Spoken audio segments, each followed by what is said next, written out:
is that a restaurant that your parents started, that restaurant, or how did they Right. start? So I don't take any of the credit. They started it. They founded it in 1990. It was my mother's American dream. My father left Costa Rica in 1970, and my mother left Costa Rica in 1971. Along with them, they brought my older brother. And like every other immigrant, they had a dream, an economic dream, to get out of, the third world conditions of countries like Costa Rica. They worked minimum hour jobs for many of their time in the 70s. My mother, for the most part, was a homemaker at the time. My father started working back in the day. He used to be a typewriter technician, and then ultimately started working for the CTA, the Chicago Transit Authority.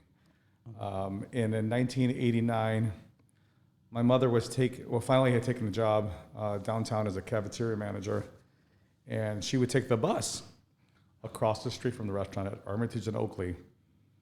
And she wasn't happy working for someone.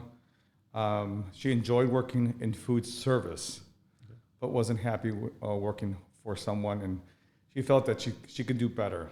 So in 1989, she spotted a location where today is Irazu or Irazu. At that time, the restaurant was dilapidated. It needed a lot of construction work. She knew that was the location that she wanted, but that restaurant, from what we understand, in the neighborhood was cursed, kind of like a goat.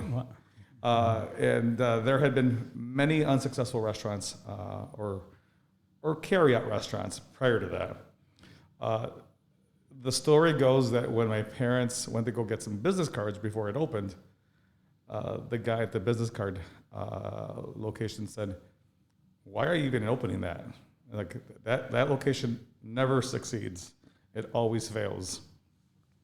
But they were ambitious, and my father had put down his life savings into buying this location. And in August of 1990, they opened Irazu.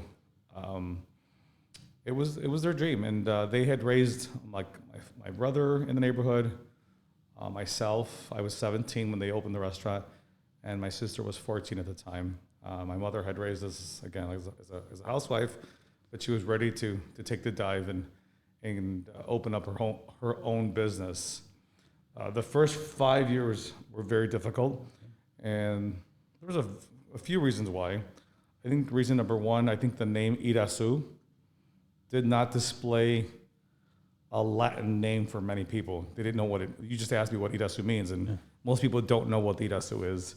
I would never expect them to. That's number one. They also, at the time, Costa Rica was not really on the map. Costa Rica was a country never in the news. It's kind of one of those countries that, it's a neutral country, doesn't have a lot of stuff going on, so not many people hear about it. So we struggled with the name, and I think people didn't position the country as a country with its own cuisine. At the time, we were also fighting a war with the country of Iraq. So maybe people were thinking maybe this was Iraqi food because of the name Irazu. So there was this misunderstanding. I think over time, my father put a billboard out on the corner. We used to have a parking lot in front of the restaurant, and he put this wooden tent out there, and finally it said, "Irazu, tasty food to go, food from Costa Rica." At that point, I think more people started coming in slowly, and it's like, oh, this must be similar food. But some people even thought that the food was from Puerto Rico, not Costa Rica. So again, they were still struggling to understand what the cuisine really meant.